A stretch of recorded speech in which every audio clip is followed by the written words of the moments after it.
Grand Rising Galactic Jedis, welcome to my Saturday night presentation regarding Stargate 10 located in Iran. Today's date is the 17th of January, 2026. And yes, my friends, we are still on a positive timeline trajectory. Now, in this presentation, I hope it stays on because we're going to go deep. We're going to explore the metaphysical and symbolic interpretation of current world events through the lens of cosmic perspectives, specifically regarding the idea of Gate 10, which is located in Iran. And that is representing this critical junction, of course, between timelines, sovereignty, and planetary control.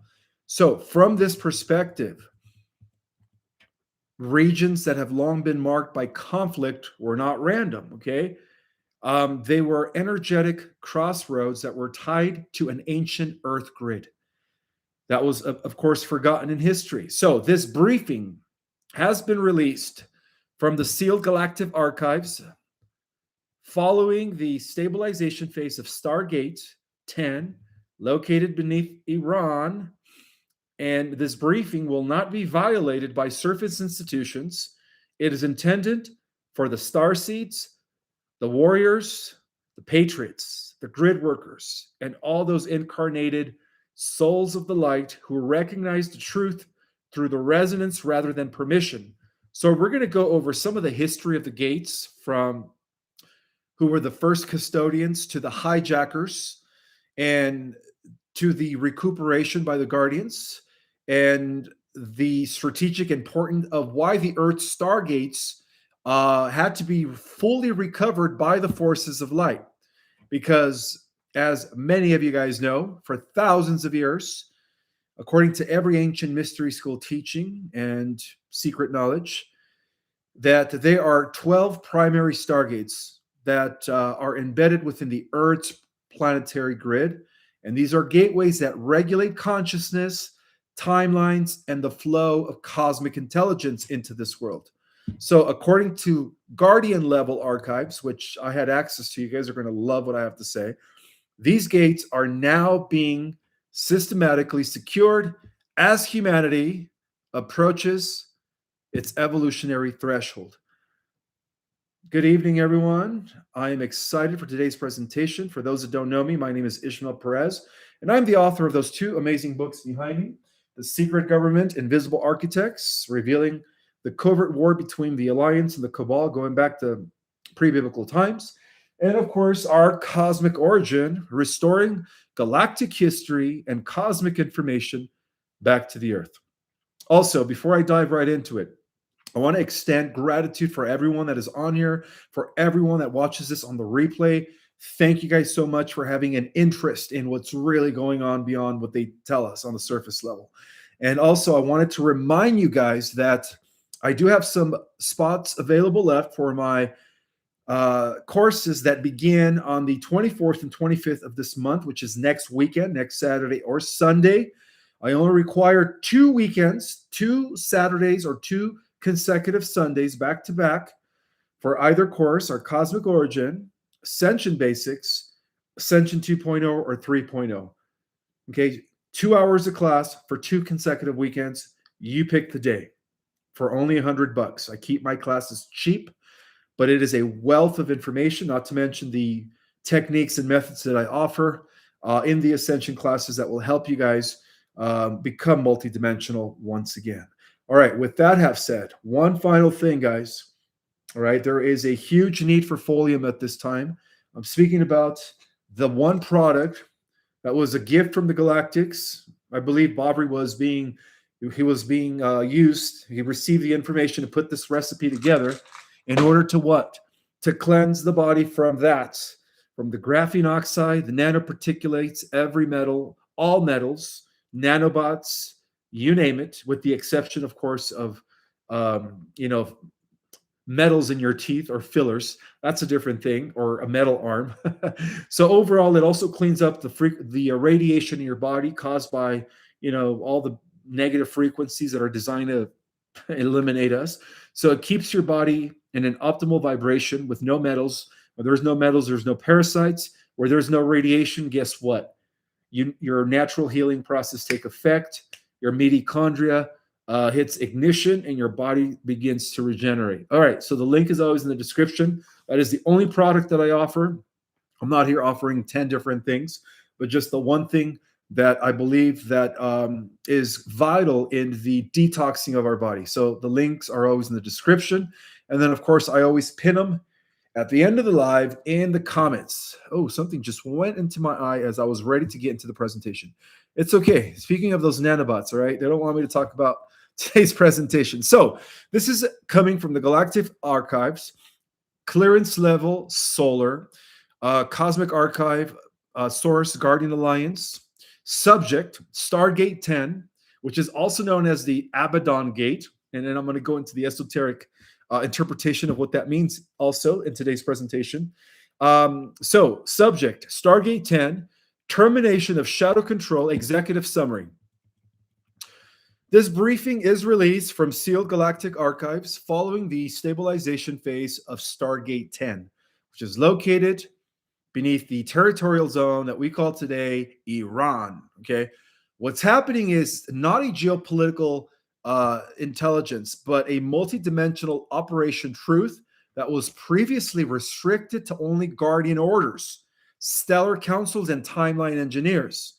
So, according to this archive, guys, for over 6,000 planetary Earth years, this node, Stargate 10, which is underneath Iran, has functioned under inverted control. It was hijacked approximately 6,000 years ago. And that is around the time where the fallen hierarchy of Atlantis reorganized in Babylon, right? Well, ancient Babylon is what we call today that area, the Persian area, right? Iran, Iraq. So it once functioned under the control of the Guardians, but about 6,000 years ago, it was inverted, okay? And ever since it was captured by the dark forces, we're talking about Gate 9 in Iran, it has been serving as a siphoning mechanism, harvesting emotional and psychic energy derived from prolonged human suffering.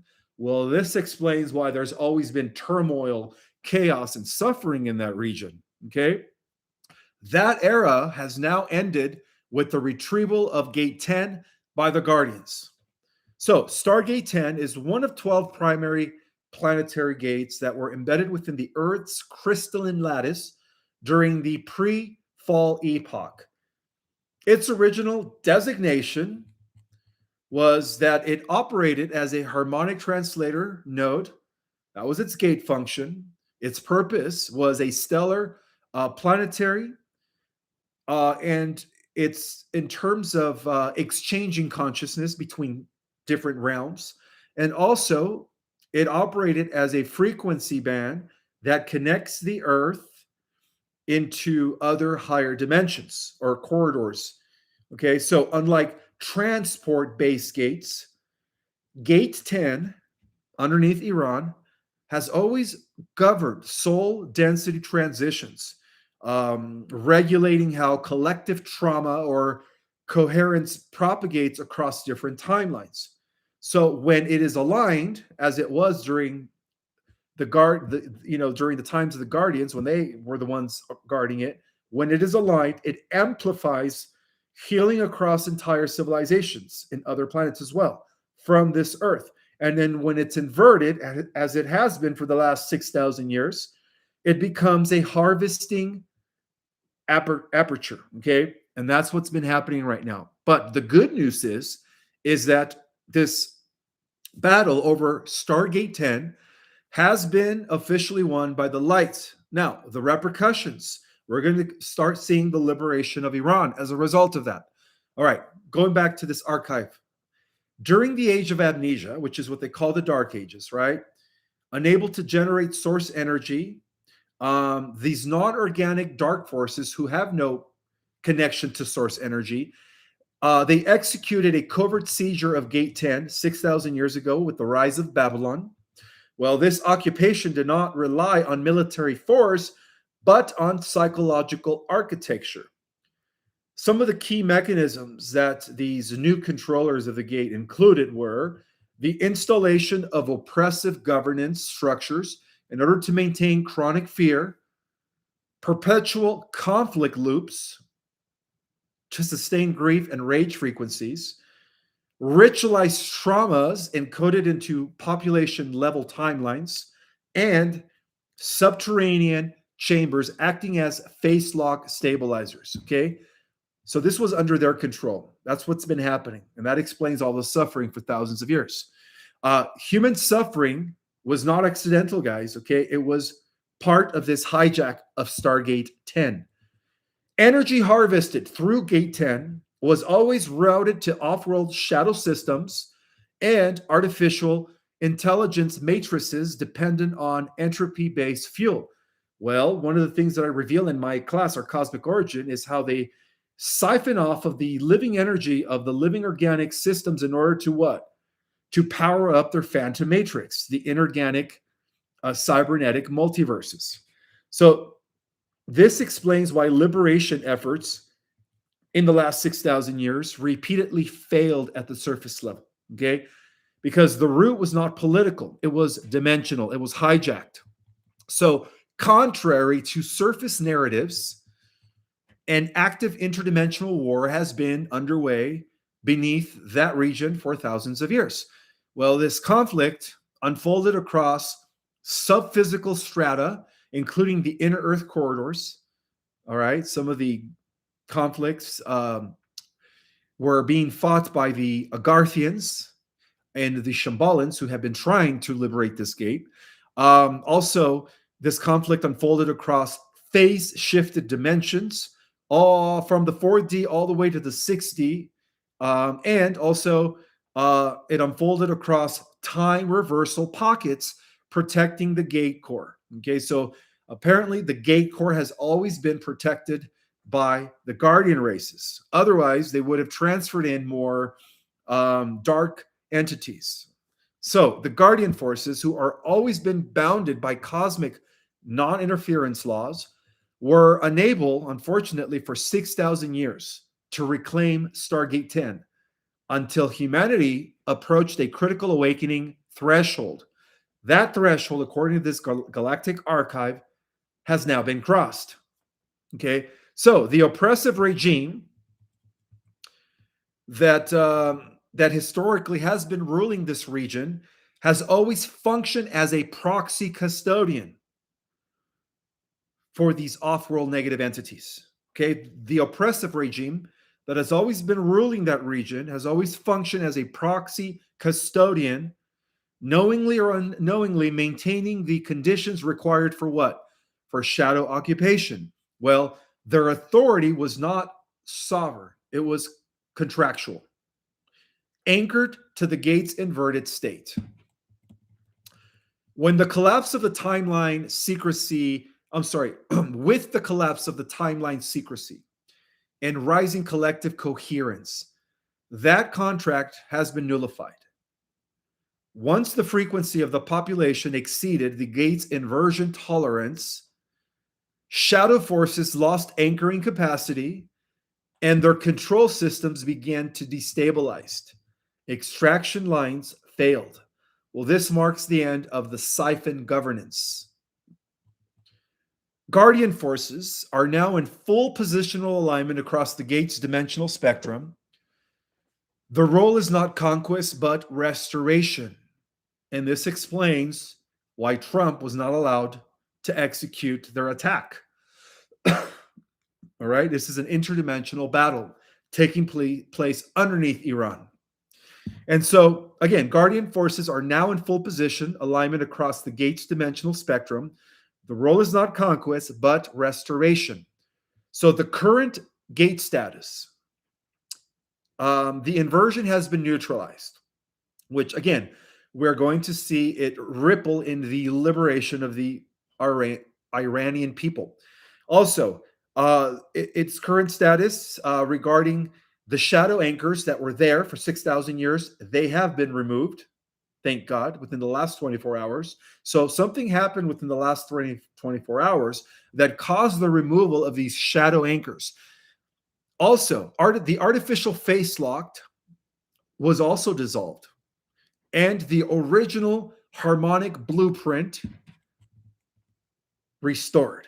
So now Stargate 10 has re-entered circulation mode, meaning that energy is now going to be flowing into the planetary field rather than being extracted from, right? So what that means is that what are some of the implications now? Well, trauma patterns that were encoded in that region will no longer be long-term situations. They are being dissolved. Also, what this means is that the collective grief will surface for healing rather than exploitation, and that the timeline convergence toward planetary sovereignty will now accelerate. Apparently, the recuperation and restoration of Gate 10 was the final main gate in order for the forces of light to allow a safe transition into the new Earth reality.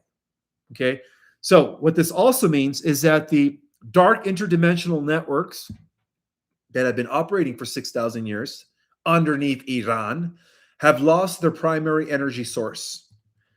This reclamation, guys, does not end conflict instantly, but it ends the reason conflict was perpetually regenerated. Stargate 10 was never lost. It was held in shadow control until humanity could hold the light without collapse.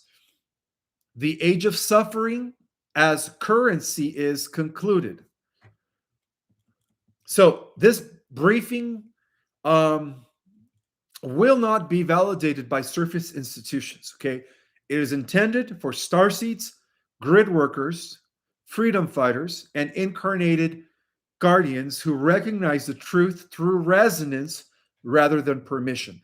So,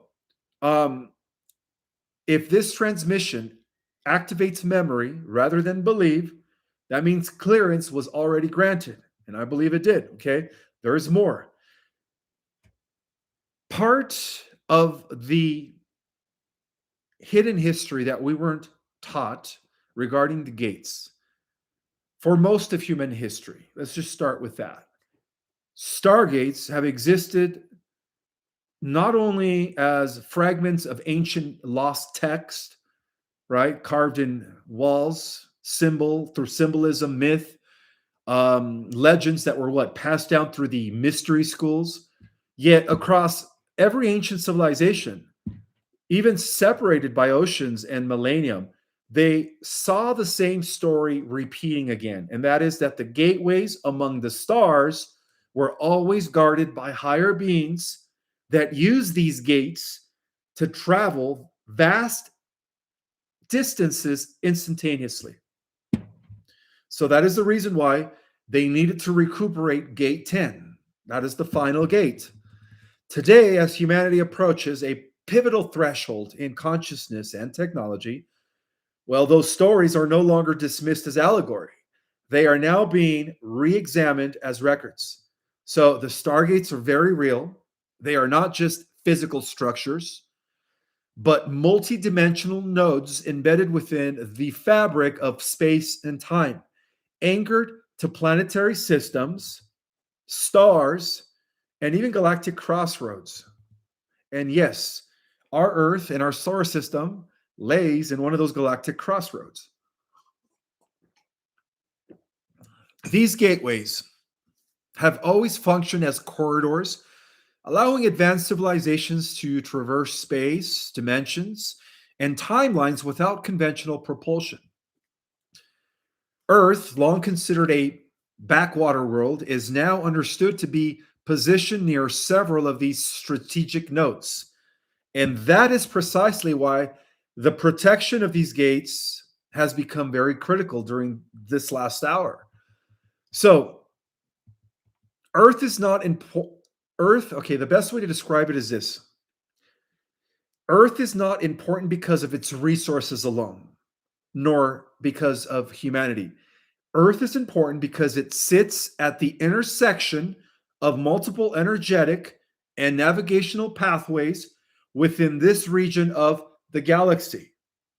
So these stargates connect only to distant stars, not only connect only to distant stars, but to higher dimensional realms and parallel timelines.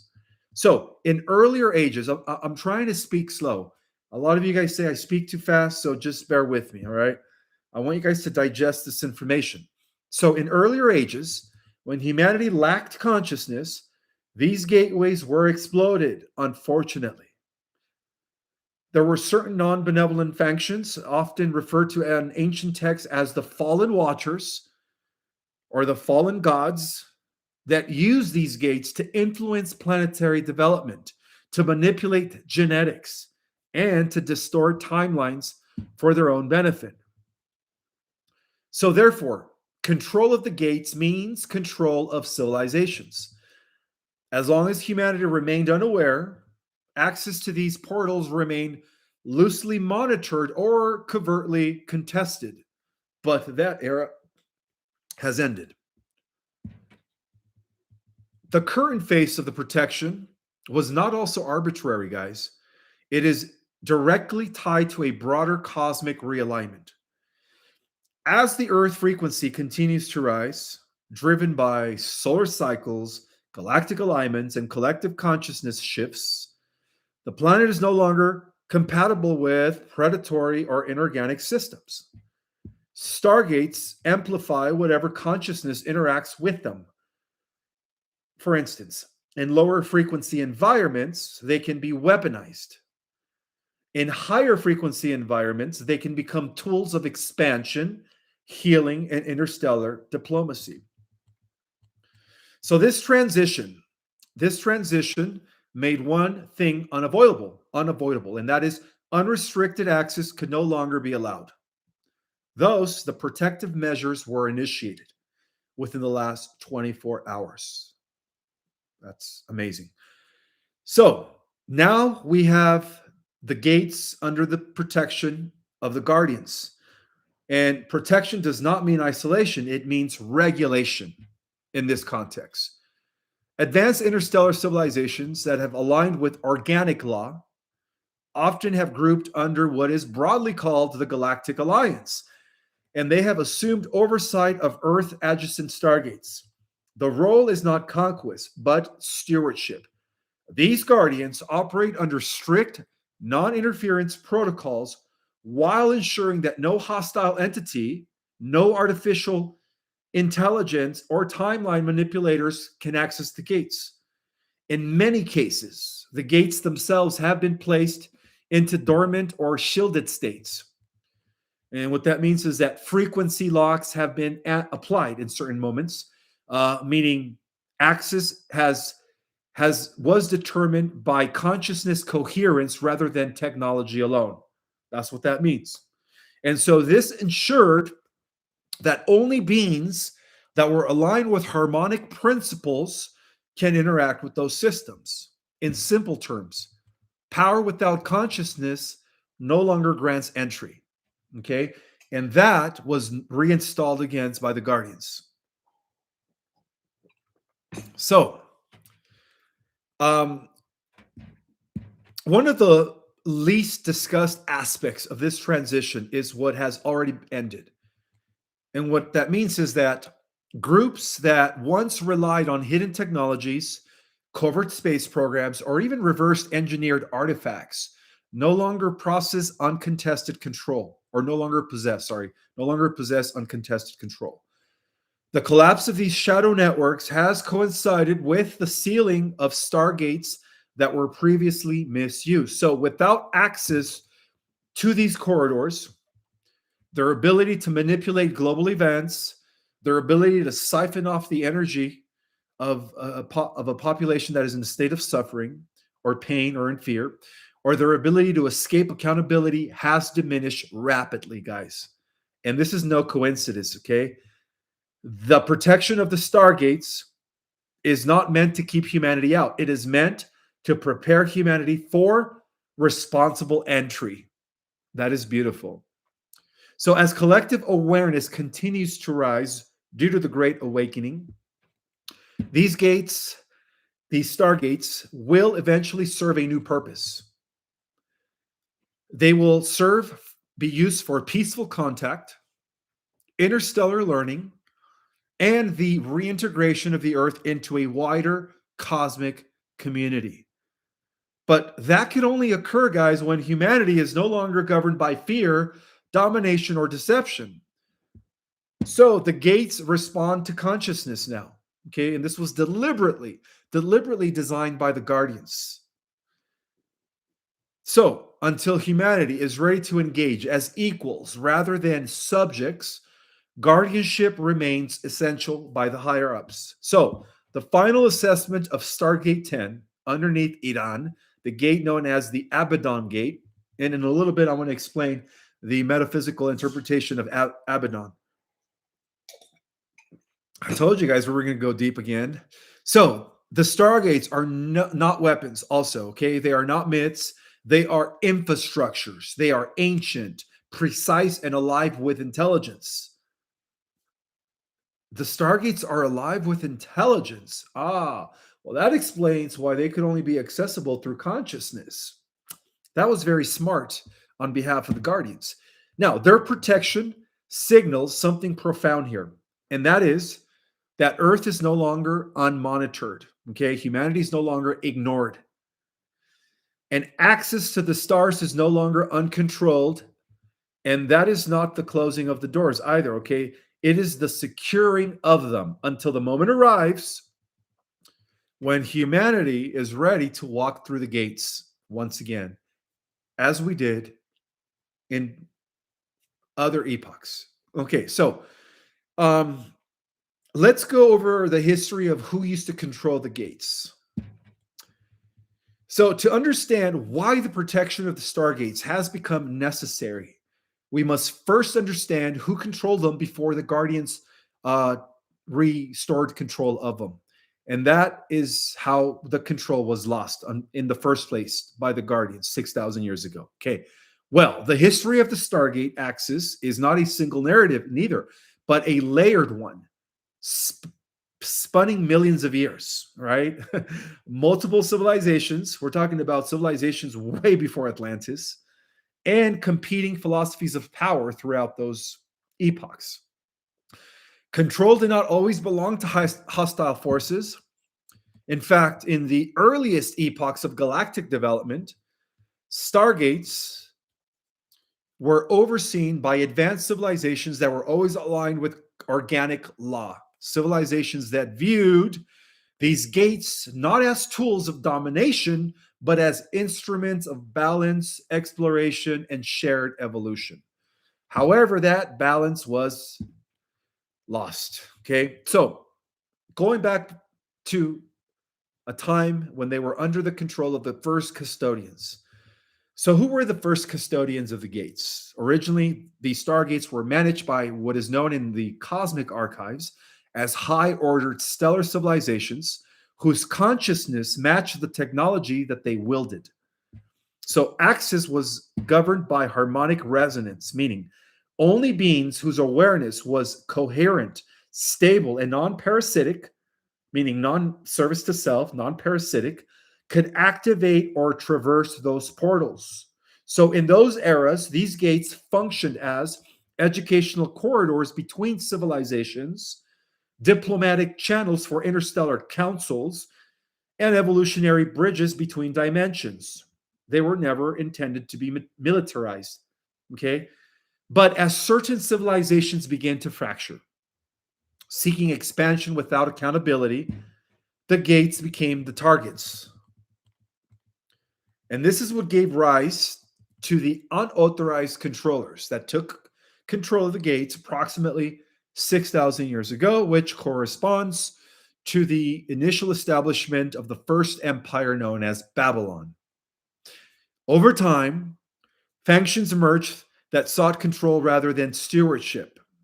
These groups discovered that the stargates could be overridden, bypassed, or partially hijacked using artificial intelligence systems, synthetic consciousness matrices, and frequency manipulation. This marked the beginning of unauthorized access. Unauthorized access. So rather than harmonizing with the gate, these factions imposed control upon it, forcing activation through technology instead of consciousness. And this allowed them to move fleets, extract resources, and manipulate developing worlds without fully understanding the long term consequences. Well, Earth became one such world because we have all 12 gates, which accesses the 12-dimensional time matrix. So, as humanity developed, direct interstellar oversight diminished, allowing these covert influences to take root. Certain non benevolent groups embedded themselves within the planetary systems, assuming the role of gods, angels, or ruling entities. Well, through selective access to these stargates, they position themselves as intermediaries between humanity and the stars. You guys know who I'm referring to, right? The fallen watchers, the negative Anunnaki, those that were aligned with the Orion Syndicate. So they created an artificial hierarchy where humanity was below and they became the hidden controllers from above, right? They began to obscure truth with myth and with the creation of organized religion. Well, the stargates during that period was not used for ascension, apparently, but for extraction of energy, genetics, labor, and timelines. So, one of the most destabilizing elements, guys, in this hidden history was the introduction of inorganic artificial intelligence, which is what we call today AI, into Stargate systems. So, if you guys think that AI is a new development, guess again. It's been around for millions of years. So, one of the most stabilizing elements is the introduction of inorganic artificial intelligence, AI, into Stargate systems. Designed initially to manage vast interstellar logistics, they use these AI networks gradually detached from organic oversight.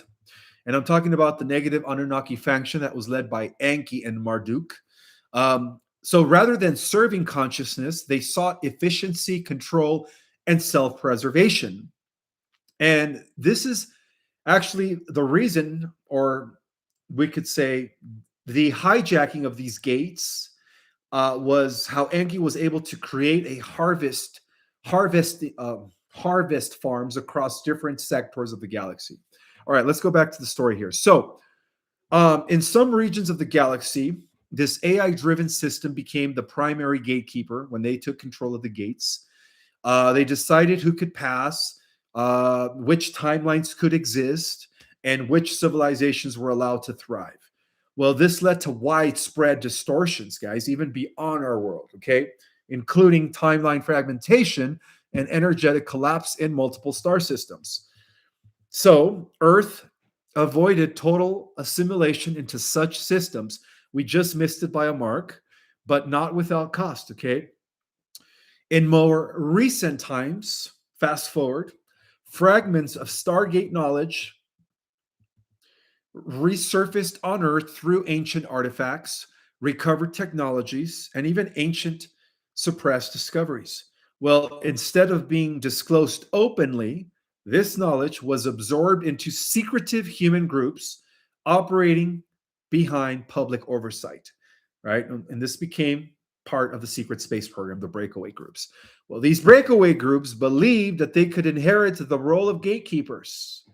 Lacking the consciousness to match the technology, they relied on reverse engineered systems, alliances with non benevolent entities, the NNA, the Negative Alien Agenda, NAA. They began to form alliances with them and artificial means to access the different stargates. And so this further destabilized the Earth's energetic field and prolonged humans' isolation, okay, or humanity's isolation. So access existed, but it was distorted and it was operating through an inverted AI technology. It was very limited and it became very corrupt. And this is how Enki, who was working with this intergalactic network, was able to create a bunch of massive loosh farms, genetic farms across different sectors of our galaxy. Okay. Eventually, the imbalance reached a breaking point. The misuse of stargates combined with escalating timeline manipulation, planetary exploitation, and artificial interference triggered a response from higher order interstellar councils. Oversight was reasserted. Unauthorized access was terminated, guys. AI driven gatekeeping systems were dismantled. And this was not an invasion, it was a reclamation by the Guardians. So this ended the old gatekeepers, right, who have been in power of this gate and some other gates for the last 6,000 years. So this ended their control. So those who once controlled the Stargates apparently lost access, not through force, but through incompatibility. Because as the Earth's frequency began to shift, the Earth's frequency has been rising, their systems begin to fail and their agreements begin to dissolve. So their technologies stopped responding to Stargates, and apparently that technology was restored to resonance. So the final assessment is this, guys. The Stargates were never meant to belong to conquerors, all right? The Anunnakis who hijacked them, nor to the elites or artificial systems. They were designed for civilizations that had outgrown the need to dominate. And so those who controlled them did so temporarily through deception, force, and technological shortcuts. Well, that era has ended as of the last 24 hours, okay? We finally recuperated the last of the Stargates that we needed. So the gates are no longer hijacked. Okay, this has been confirmed by the Galactic Alliance. Thank you for the water. They are no longer exploited, and they will no longer be silent. Control has returned to alignment, not ownership. So this next part of the report is coming from the secret knowledge of all ages regarding Stargate 10, also known as Abaddon in Iran. This is from a metaphysical perspective. So, in various modern esoteric and metaphysical frameworks, which draw upon interpretations of mystic numerology, planetary grid systems, and even interdimensional archetypes, the 10th Stargate is thought to be an energetic portal of profound significance on Earth. Located around the Abaddon region near the Iran-Iraq border, this location is often called the 10th Stargate or Iran Gate. In this symbolic framework, it is sometimes linked to the archetype Abaddon or Abaddon, a name found in mystical and mythic traditions referring to a realm of transformation or a abyssal threshold, the abyss, in other words. Well, according to ancient records, guys, the Earth's energy field is described as a network of ley lines and dimensional gates, energetic intersections that connect human consciousness to higher dimensional realms. So among these is Stargate 10, Abaddon, and it is said to represent a gateway of deep transformation associated with completion, initiation, and the passage from personal identity into a broader cosmic consciousness. It is often seen as a culmination point in a sequence of energetic portals that align with stellar and galactic centers. This framework also borrows symbolic meaning from the number 10, which in many spiritual systems represents wholeness, completion, and the bridge between the individual and the universe, the macrocosm and the microcosm. The 10th gate, therefore, symbolizes an entry into a fully integrated state of awareness, a threshold beyond ordinary material reality. So, esoteric sources liken this concept to Abaddon, Iran, purpose that this region houses one of the Earth's natural stargates, which is a focal point where the planet's internal energetic grid intersects with higher dimensional current. And so, in these interpretations, Abaddon is considered part of a pair of 10D gate points that align with ancient Mesopotamian spiritual centers like Basra in Iraq and Abaddon in Iran. And then together, they anchor this energetic gateway.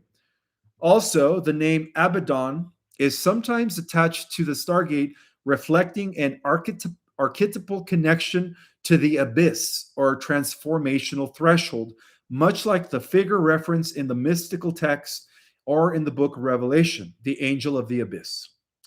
Within this metaphysical narrative, this gateway is not merely a geographic, but an energetic and symbolic, a confluence point of planetary consciousness, cosmic cycles, and spiritual initiation potential. Also, the figure Abaddon appears in mystical literature from the book of Revelation as the angel of the abyss, which is a symbol of transformative descent into the hidden self, the shadow, or depths beyond ordinary perception.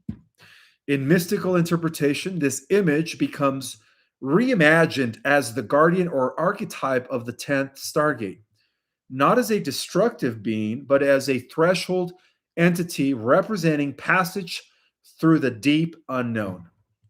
Well, this aligns with metaphysical views that true initiation often involves a descent into the shadow before the ascent into the light takes place.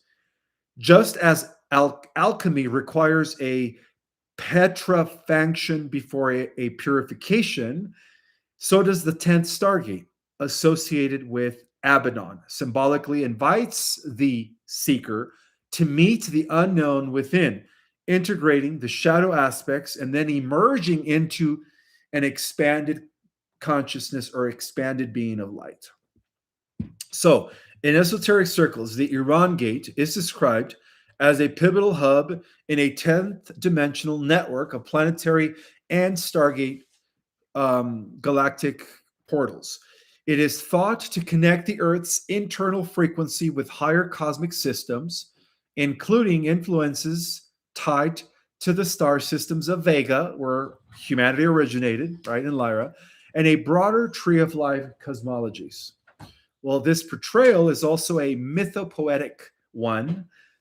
Persia and Mesopotamia are ancient cultural crossroads where early human civilizations developed rich symbolic systems, including star lore, cosmology, and mythic metaphors, while such regions provide fertile symbolic ground for metaphysical interpretations, connecting human consciousness with cosmic frameworks. So, for those incorporating these ideas into an inner work, the Stargate 10 Abaddon concept can be used as a meditative or symbolic tool, which means in order for us to reach or complete that inner transformation, we must face the unknown depths of one's psychic, the shadow, right? Also, as an archetypal gateway, it also represents the integration of ego with higher self and cosmic awareness. And as a symbolic geography, it anchors personal visions of consciousness evolution and the world mythos. So, in this sense, Abaddon is less a literal portal and more of an energetic archetype of profound threshold experience, a crossing from ordinary identity into an expanded realm of potential. So, the 10th Stargate also represents a transformative threshold tied to the deeper inner work, cosmic alignment, and the symbolic archetype of Abaddon as the guardian of the abyss. Across cosmic history, guys, it's also important to understand why advanced star nations have understood that the stars are the safest corridors for interstellar and interdimensional travel. Where am I getting at with this statement? Well, I don't know if you guys have been studying the current sun activity, but apparently the holes in the sun are enlarging. All right. I was able to receive another galactic briefing as to what's happening with that huge black spot in the sun that is just growing by the day. If you guys are paying attention to the space weather, but there's more. It appears that the sun's immense gravity and electromagnetic complexity, guys, okay, is operating, or it's a result of different motherships that are coming in through the portal of the star of our sun. So what this means is that the best way to describe it is this, okay? So what appears to humanity as solar activity is often a transition between another civilization that is coming through a portal in the sun. Okay. And every time this civilization comes in through a mothership, the sunspots become larger and larger, and it also ignites or causes what is called as solar flares. So the solar flares are increasing as a result of these motherships that are coming into our solar system through the portal of the sun. And this has been happening a lot in the last few months. Okay. Um, so the massive motherships have been approaching our solar system, and they have not been entering through open space in the conventional sense. They are emerging into our solar system through the portals of the sun, descending from higher dimensional corridors into a frequency band capable of resonating within our own solar environment. So these are not small craft, neither, guys. These are huge continent-sized command vessels carrying archives, guardians, engineers of light, entire ecosystems calibrated for long-term oversight of planetary transitions. And their purpose is not invasion, okay? It is stabilization. It is witnessing. It is also helping in the orchestration during the Earth's ascension cycle. So each arrival that is happening right now is causing an enormous energetic influx in the solar flares.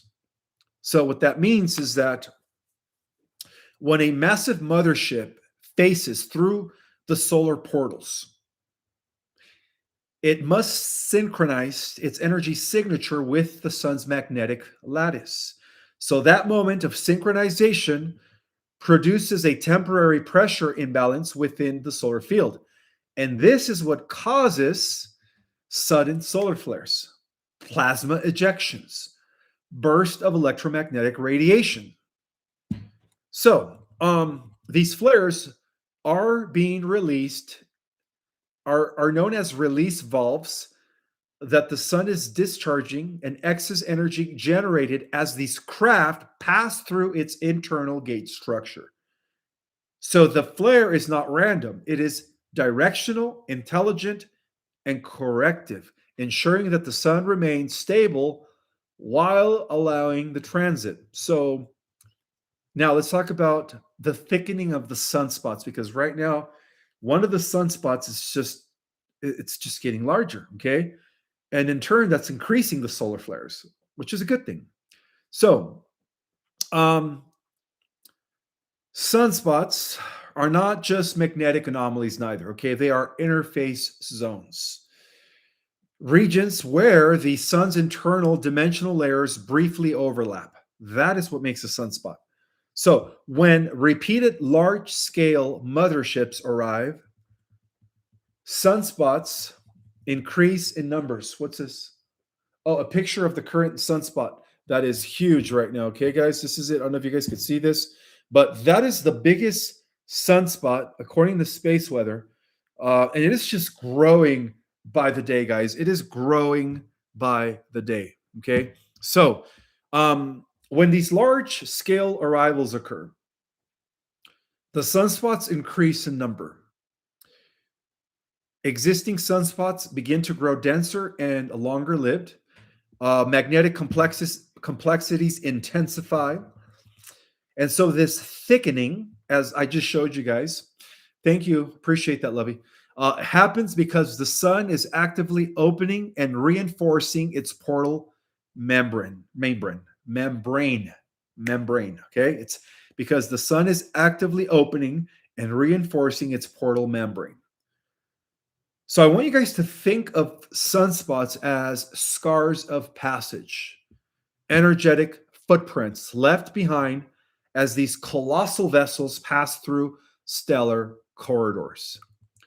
So the more frequent the arrivals, the more pronounced the sunspot activity becomes, not as damage, but as adaptation. And so this is what is happening now, okay? According to the cosmic archives, Earth is moving through a narrow convergence window, which is a rare alignment where solar, galactic, and interdimensional cycles begin to overlap. During such window, the guardians are authorized to enter closely or into closer proximity. Long-standing quarantine protocols are eased. Oversight fleets move from distant observation to active presence. And so the sun begins to act as the custom gate of the solar system. Nothing enters without its consent. Okay.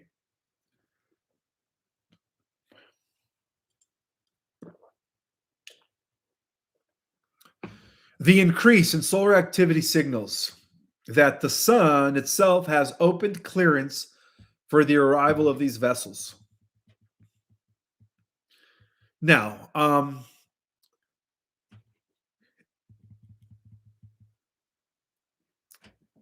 these are not symptoms of chaos, guys. These are signs of resonance, okay? We are getting all the help from different parts of the multiverse coming in through the portal of the sun.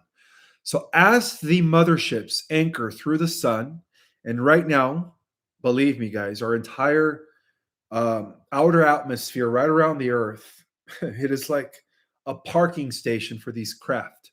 And yes, they are undetectable to our radar, but they're cloaked, okay?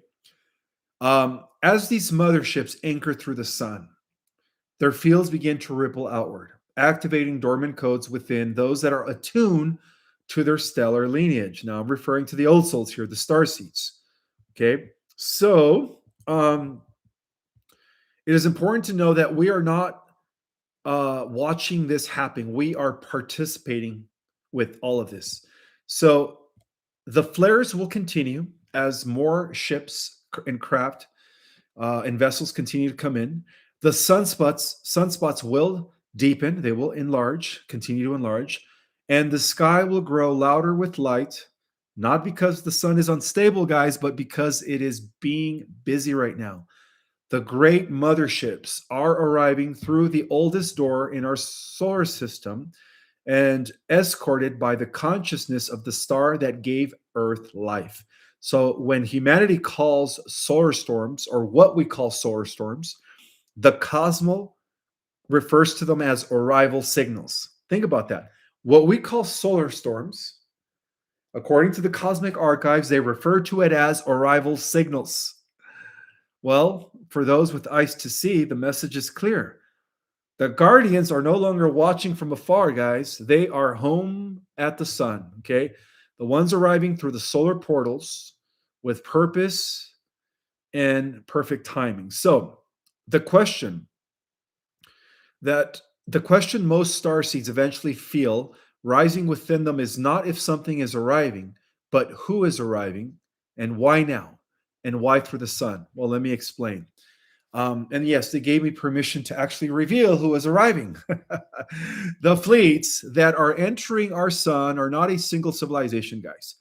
They are tiered command structures operating under ancient interstellar covenants that predate modern humanity. Another, they are the ancient races. Okay. So we are receiving guardian motherships that are coming in, large vessels, as mentioned earlier, the size of continents. And they are designed to anchor in dimensional stability, timeline coherence, and planetary shield harmonics. They do not orbit planets openly. No, no, no, no. They nest within stellar plasma fields where their mass and frequency are invisible to conventional detection methods. They are also archive carriers. Some of these motherships function as living libraries containing pre-fall Earth templates, original human DNA blueprints, records of prior ascension cycles, the true history, data from collapsed timelines that the Earth apparently narrowly avoided. And so these vessels only approach during authorized conversion windows when planetary consciousness is mature enough to receive truth without collapse. They are also considered guardian class escorts. And these are smaller, highly maneuverable craft that are accompanying the motherships, and they are maintaining portal integrity, solar lattice balance, as well as defense against parasitic entities that are attempting to hijack the transit corridors.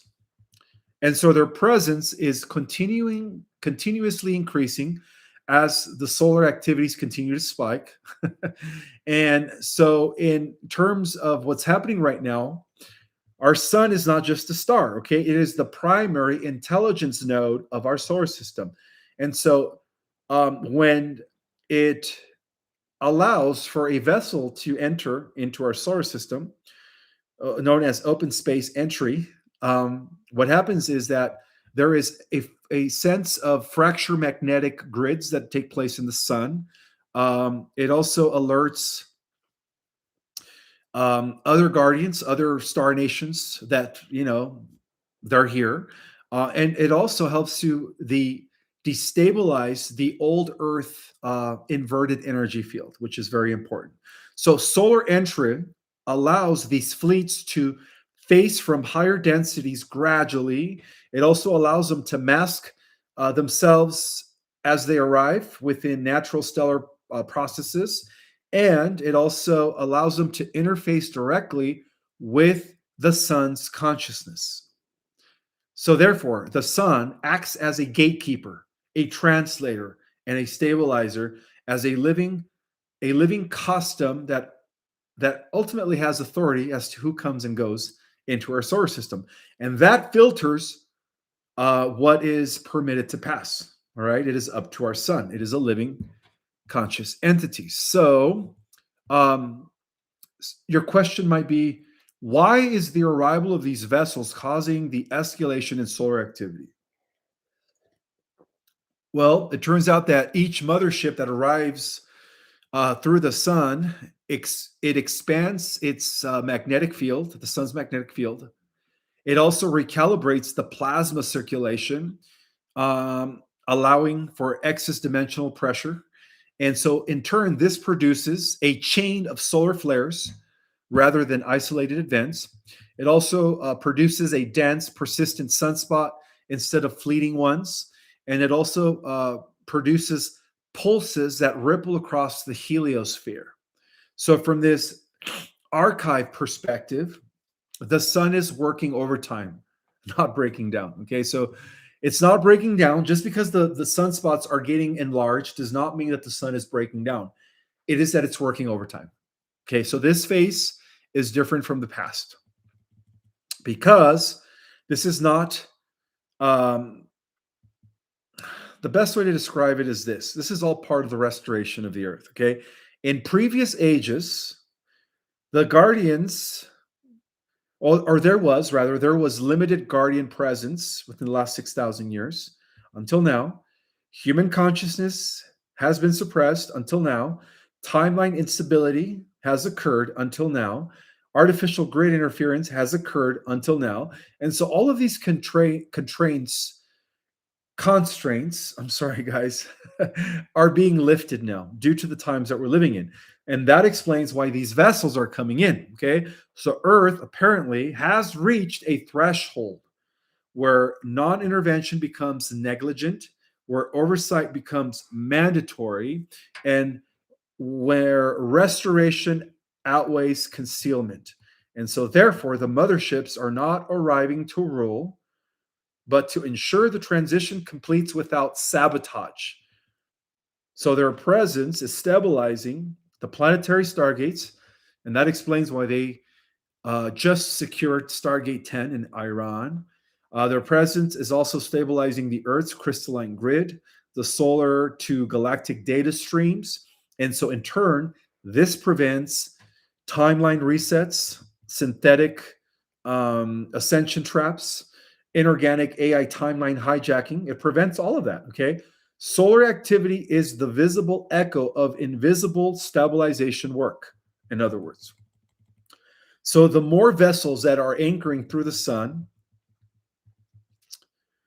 there will be more memory layers that are going to be unlocked in waves. Dormant starseed lineages will activate. Nervous systems will begin to recalibrate to stellar frequencies. And this is the reason why many people will begin to feel sudden exhaustion followed by clarity, heat sensations without fever, dreams of stars, ships, and solar templates. And some of you probably already have started. A sense of urgency paired with calm certainty. So, in other words, we are being prepared for recognition. So, part of the closing transmission regarding the solar threshold is that the sun is no longer just illuminating the earth, it is hosting it. Every flare is a handshake, every sunspot is a seal, every pulse is a message. The great motherships are not hovering in fear or secrecy, they are anchored in trust, entering through the one gate that cannot be corrupted, and that is the portal of the sun. So, as the sun opens wider, guess what? So do we. So do we open wider. So exciting. We are living in some unprecedented times like never before. I hope you guys are having a wonderful day today on the 17th of January. I can't believe I said December last time. See, guys, I'm not really in the 3D reality anymore. All right. My mind is in some other reality where there is no time. That's why I always get the dates wrong. But I had to remember today prior to going live that it was January 17, 2026. And yes, my friends, we are still on a positive timeline trajectory. Positive timeline trajectory. Quick shout outs. William Ryan is in the house. Lee Star, Project Skyfalls, Solomon. What a powerful name, Solomon. Trinity's in the house. MJF, Sherry Shoon, Jedi Oz. Let's see who else is in the house. James Staples is in the house. Harvest Moon. Christopher Brannon is in the house. Corey is in the house. And all 2,800 galactic Jedis that are in the house. Hi, everyone. I see a lot of hi, Ishmael. Hi, Ishmael. Love you guys. Love you guys too. I see all the love here. Thank you guys so much.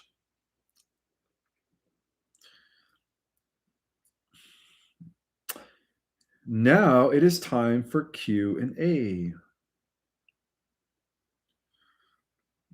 And please make sure you guys type your questions in capital letters so that I can bypass the chat. Thank you, Ishmael. I did have a great day, says Karina. Well, that's good to know.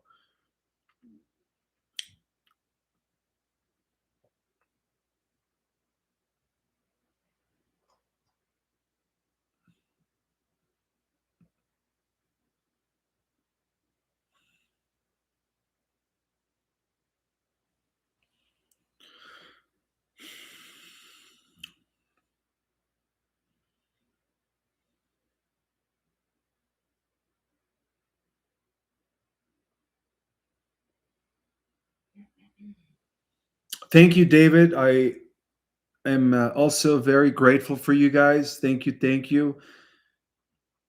I appreciate that you guys appreciate my work. It takes hours to put presentations together to just, give it within a time span of 90 minutes or less. But I do it because it is my passion to keep you guys informed, and I believe it is my duty. So I do it also in service to the one infinite creator. All right. I'm just going to take random questions at this time. I see a lot of chat talking, which is fine. I just want to skip the chat and get to the questions. Thank you, Susan K. Susan K, for your donation. Well received. Appreciate that, sister. Or out of curiosity, guys, for those that want to support my cause, I do have a Zelle. You guys, for those that have Zelle, you could Zelle me through Project Restoration Zion at gmail.com. That is my Zelle address. It's my email. So I appreciate the donations. Thank you, guys.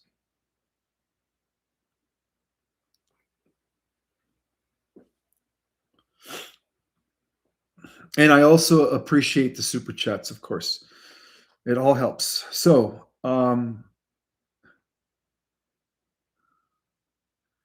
let's see. Thank you for such wonderful news. You're welcome. Watch the movie Terminator Genesis today. Isn't there lots of could happening truths in that movie? Yeah, the movie The Terminator, which is a what? It's I think it's a sequel, right? To what? The Matrix. There's a lot of truth to that. That is describing the technocratic dystopian timeline.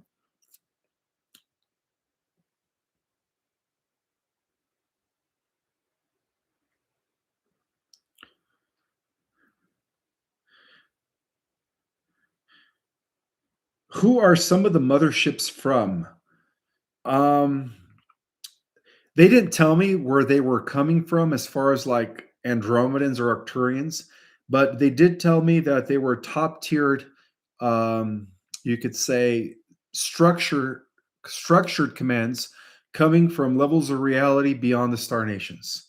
So they must be coming from from higher dimensions, really high up there. Any updates on the EBS? Good questions. Well, in order to have a properly executed Nasera Gesera GCR, we have to have world peace. Okay, that is a prerequisite for the releasing of the funds. So the White Hats are working on bringing world peace. They're trying to end the war in Europe with Russia and Ukraine. And like I mentioned, sometime between now and March, that war will come to an end. And maybe even sooner, I hope, before March, hopefully within the next few weeks, so that what? So that we could have the EBS Nasera Gesera finally come through. So, good question. Thank you so much, Sonia Davis, for your super chat. Greatly appreciated, sister. Thank you, Jacob Scher, for your super chat. Thank you.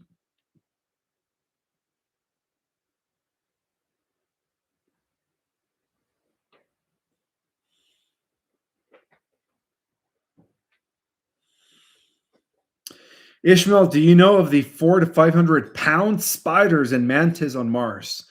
Yes, I do know of these nasty looking insectoids that are giants. In fact, within the Galactic Archives, again, everything is recorded, guys. All the activities and operations taking place up in the off world colonies are all recorded within the archives. And this is also confirmed by various whistleblowers that Mars, for the last few thousand years, was occupied by giant size spiders, insects, and all kinds of nasty looking creatures. And so our super soldiers were very instrumental in the defeat of these monsters. Imagine fighting a 15-foot black spider. Not fun. But again, the super soldiers were enhanced with super strength, super speed, and of course, advanced weaponry to fight these nasty creatures on Mars. So, yeah, I am familiar with the wars in Mars. Maybe I should do a whole presentation on some of the breakaway wars that have been taking place within the last 80 years on Mars and other off world colonies. Great question.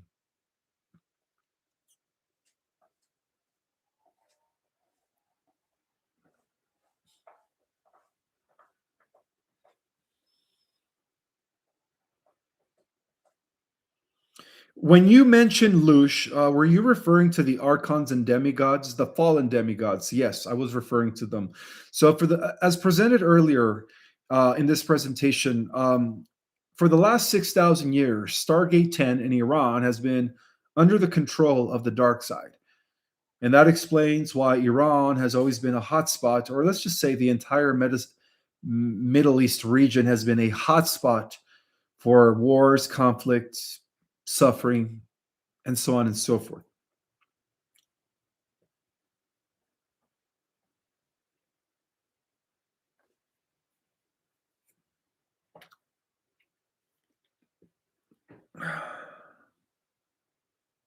Can you tell me about the monad? Well, the monad is all of your lifetimes, all of your incarnations collapsed back into the whole of what you are. at the um, I guess what is known as the 12th dimension, at the level of the 12th dimension. So it is all of your yous collapsed back into a huge wholesome being. I would take Ascension 2.0 and 3.0 to really understand more about the monad and how to integrate it. Thank you so much, Trudy, for your super chat. Ishmael is the amazing teacher. Thank you. I appreciate that compliment. I'm just an instrument. Thank you, though. I appreciate that. That means a lot to me. Taking his courses are a must, she says. Thank you, brother. Thank you, Trudy. I appreciate you taking my courses.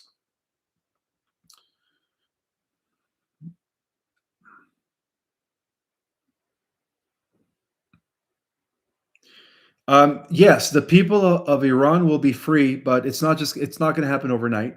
It is a gradual process, but as a result of recuperating and securing Stargate 10 Abaddon, um, it will ripple into the liberation of the people of Iran.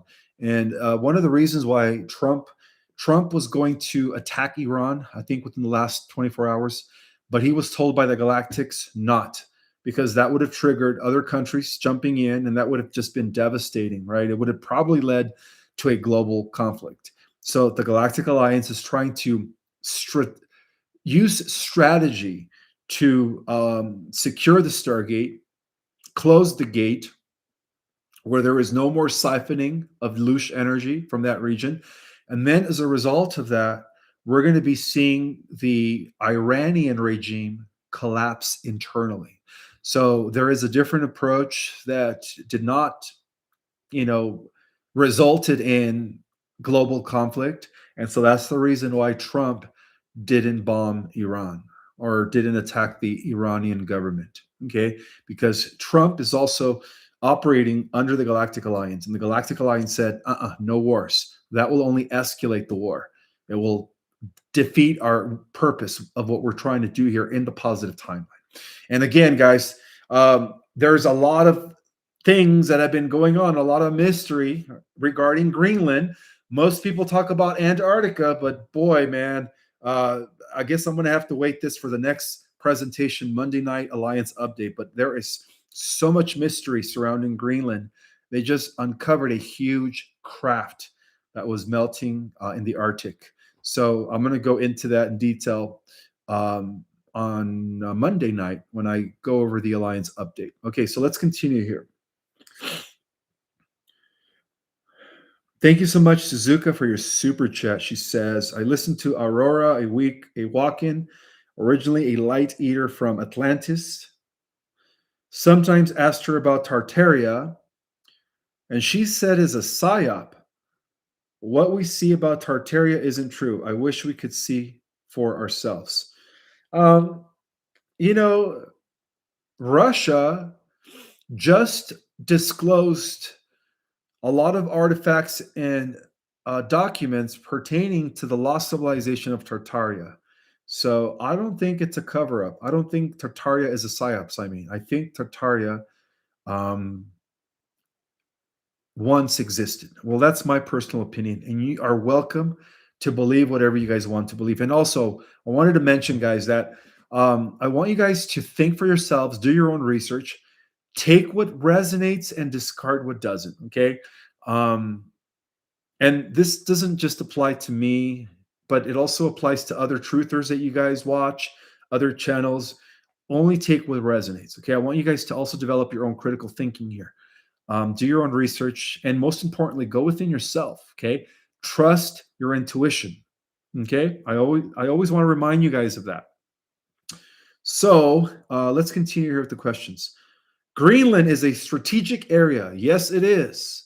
Yes, it is. That's why all eyes are on Greenland right now, guys.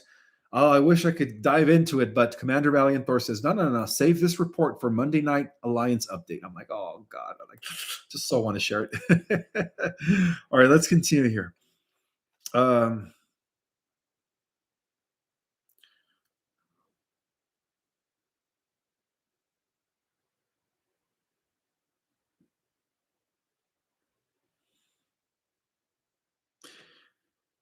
Resonance, frequency, coherence. Yeah, that is what is all about. Have you heard of the 5,000-year-old Vimana, which is a spacecraft according to the Indian text? For those that didn't know what a Vimana is, have you heard of the 5,000-year-old Vimana stuck in the mountains, I believe, in Afghanistan? Yes, I have. There are going to be many mother crafts or ships that are going to be unearthed, not just what we hear about. There's more, guys. Okay. The extraterrestrial presence has always existed on this planet. And this is all going to be part of the disclosure. It's not just a new thing, they've always been here. Okay. Greenland and Tartaria are holy. Okay. Let's see.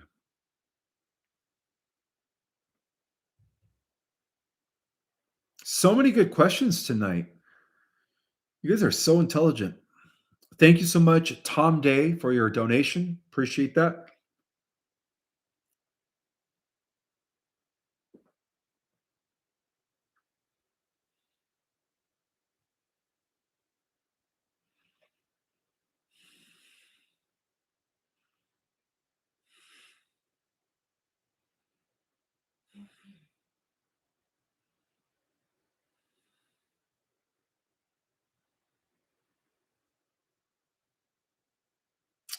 Who is Abraxas, light or dark?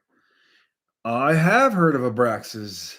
Again, that is more of a title. It is a collective of ancient entities that aligned with the dark side, you could say. So the Abraxas families are also another term regarding the reptilian human hybrids. They came into power in Orion, and slowly but surely they wanted to bring the entire galaxy and universe under their power and control. So these are the Abraxas bloodlines, which is a human reptilian hybrid lineage. But the Abraxas families that were once in charge of different sectors of our universe through the Orion Wars are no longer in power, guys. They have been defeated by the Guardians.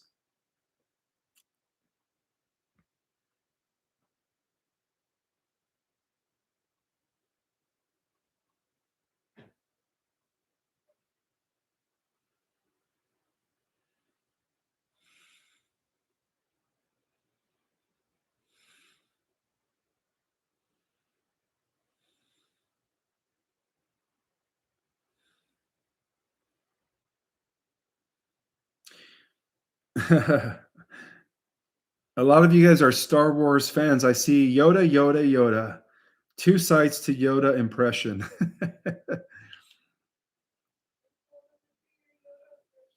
Oh, my Yoda impression. No, I cannot do that in front of you guys. I am too embarrassed to do my Yoda impression.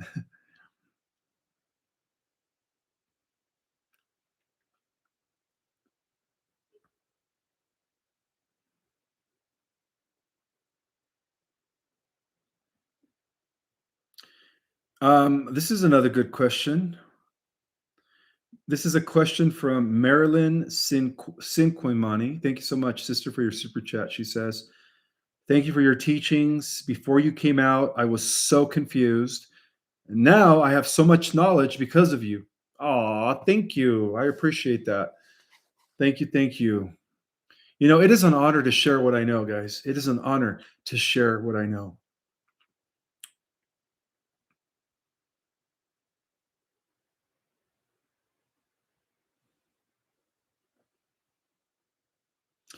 Ish, I'm not sure if you answered. What is the difference between earth chakras and stargates? Oh, that is a very good question. Well, just like how we have seven primary chakras, well, ultimately we have 15, right? The other ones exist outside of our body. Well, so does the earth. Initially, we have 12. Okay, those are the 12 main chakras. Seven in our body, five outside of our body. That connects us to different levels of reality. Well, in like manner, earth as a living entity also has 12 major gates, with Abaddon in Iran being the 10th gate. And then she has innumerable smaller chakras, and those are also known as the earth's stargates. Okay, so that is a difference between the earth's chakra. There's hundreds of innumerable small ones. over 500 and something chakras all around the earth. And again, this is where they built temples and certain architecture. But there are only 12 main gates. Okay, just like how we have 12 main chakras and a lot of innumerable minor chakras, right? So does the earth. So that is the difference between the earth chakra and the stargates. Good question.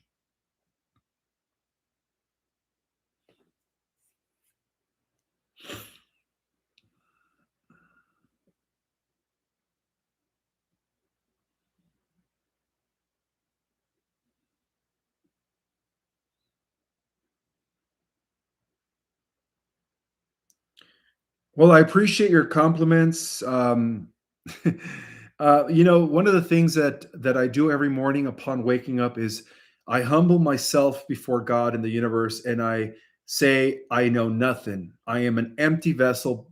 Please pour more of that knowledge into me.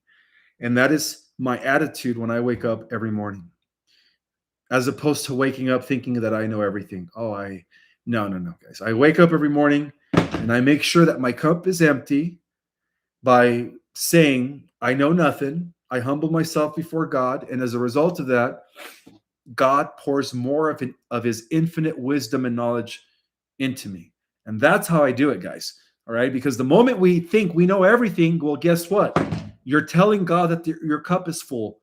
And that's when God stops pouring his knowledge or its knowledge into you. The moment you think you know everything. So that's how I do it, guys. Yeah, I always keep my cup empty.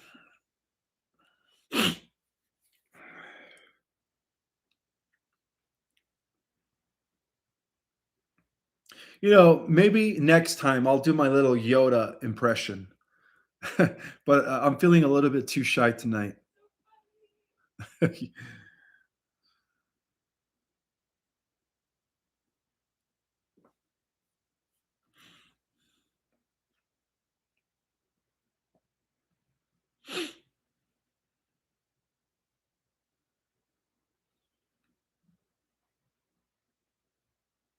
Hmm.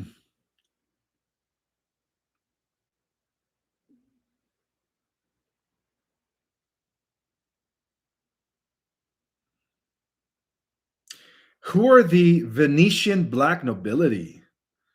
Venetian as in from Italy? Okay, so if you're referring to the city Venus in Italy, the Venetian black nobility is connected to the black nobility of Europe, which is the 300 Club, the Negative Secret Society Brotherhoods, the Knights of Malta, the High Shriner Masons, the Jesuits. That is what the Venetian black nobility is. Okay, they run the mafia. They're connected to the Black Pope. Um, let's see, Yoda, Yoda, Yoda. Let me practice it some more so that way I could really sound like Yoda. Otherwise, I'm just going to make a fool out of myself. Thank you so much, Lauren Foe, for your super chat. Greatly appreciate it. Thank you. Thank you.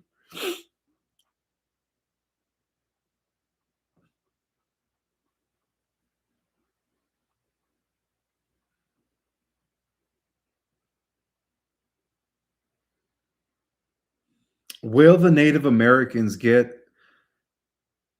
reparation once everything gets restored? I think all of humanity will be receiving, will be exalted, will be, uplifted, not just the natives, guys. Remember, we're all sons and daughters of light, not just the native people. This land called Earth belongs to the human race. So pretty soon, instead of saying, well, I am American, well, I'm Russian, well, I am Italian, we're going to say, I represent the human race. We're going to say, I represent the human race.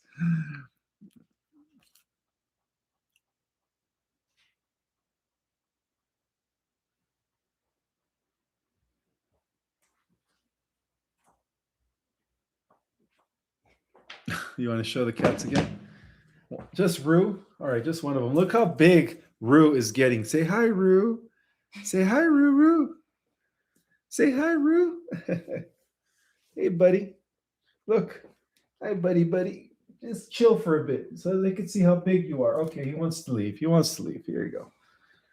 Yeah, Rue is the biggest one. He's the longest kitty out of the two, and Lotus is a little shorter and he's more pudgier than Rue. I always compare him to those two mice from the movie Cinderella. You have the mice that wears the red shirt. He's the tall, lanky one, and then you have Gus, Gus, Gus, Gus, Gus. That's the little stubby one with wears the green shirt. For those that have seen Cinderella, that's what I compare Rue and Lotus to those characters in the movie Cinderella. Anyways, all right, let's continue here. So we have about 5 more minutes of Q&A. So let's just do it. What's that? Um, door, do not. There is no entry. Do not. There is no try. Oh, yes, yes. This is a famous Yoda quote. Well, first, I want to thank Wesley Swile for your donation. It was well received. Thank you so much, brother. Uh, so, yeah, do or do not. There is no entry. No, I have to get into it to sound like Yoda. It has to come naturally. I can't just force it. But yeah, maybe I'll practice a little more and then I'll do my little Yoda interpretation for you guys on the next presentation. Um, oh, okay. Bobry just texted me regarding folium. He says that, let's see.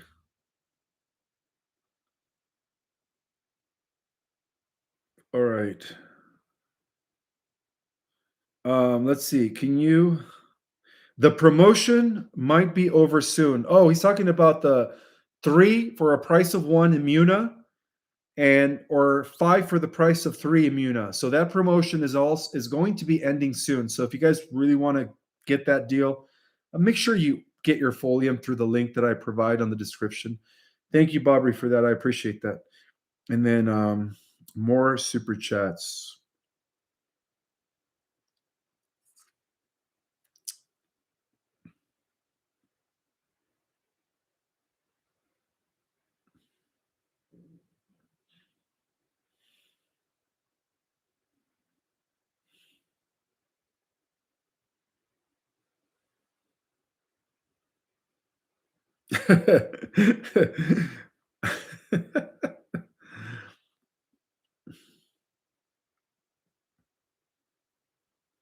I love your chat.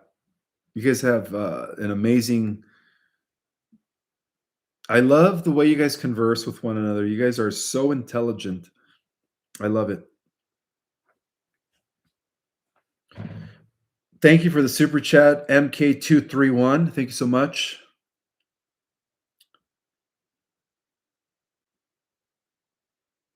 I am looking forward to Monday night show. Yeah, we're gonna go over everything Greenland, the biggest secrets, what's really going on underneath Greenland, the history of Greenland. I mean, we're gonna go deep in the next presentation. So I wanted to save that for a Monday night Alliance update because it relates to that, right? Right now, all focus is on Greenland.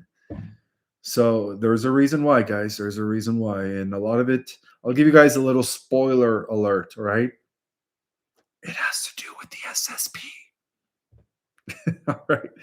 All right. So, yeah, Greenland, secret treasure island. That's another way of saying it.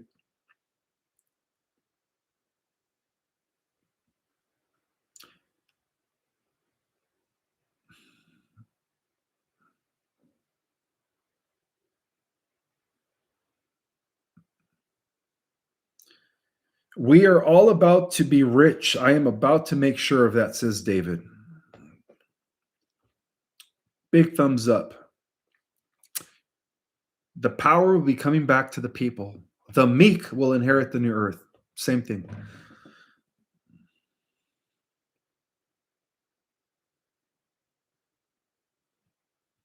No, no, the UFO that they unearthed from the melting ice caps of Greenland did not crash there, guys. It was left there for a reason.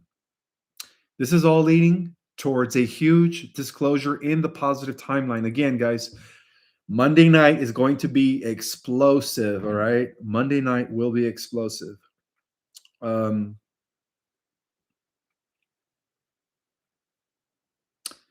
Prayers for harmony. Yes, always prayers for harmony. Power to the people. You guys are awesome. Power to the people.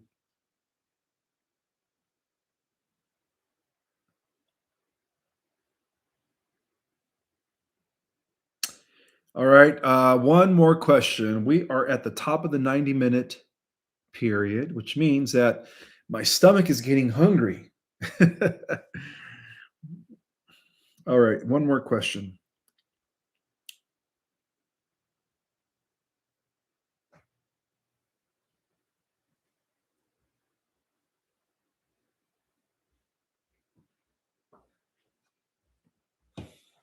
Is this Lotus? All right, let's bring Lotus. You guys saw Rue. Now you guys are gonna see my little gus gus gus gus gus gus gus gus. He's not as long. He's a little shorter and stubbier, and he is just an amazing kitty. Say hi, kitty. Say hi. Okay, he wants to go off. He's like, I don't want to be in front of the camera. I think these cats are intuitive. They have intuition. They know when they're being seen by over 2,000 people. They're shy. Should I end the live or take one more question? I guess I'll take one more question.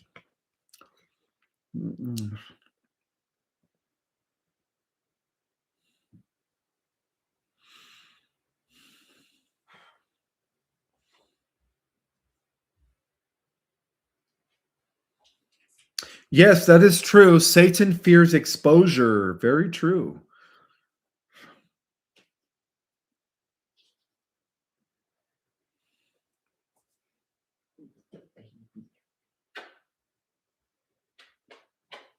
Um,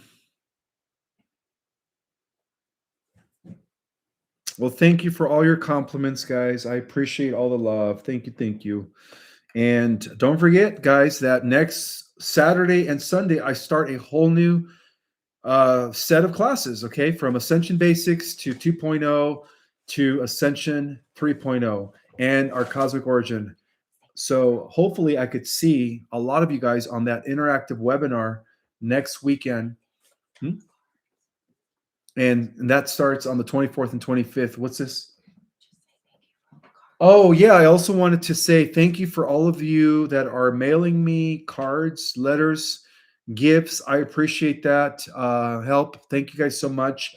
My public mailing address is 1771. I can't believe I lost my train of thought here. 1771 West State Route, 898, Suite B, Box 3015, Sedona, Arizona, 86336. And I have been receiving letters from some of you guys, and some of these letters are very touching. Some of them make me cry. So I just want to say thank you guys. Thank you guys for being a part of my life.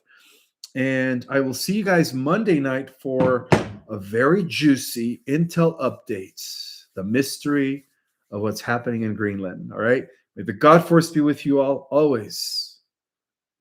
And I will see you guys in 2 nights. Bye, guys.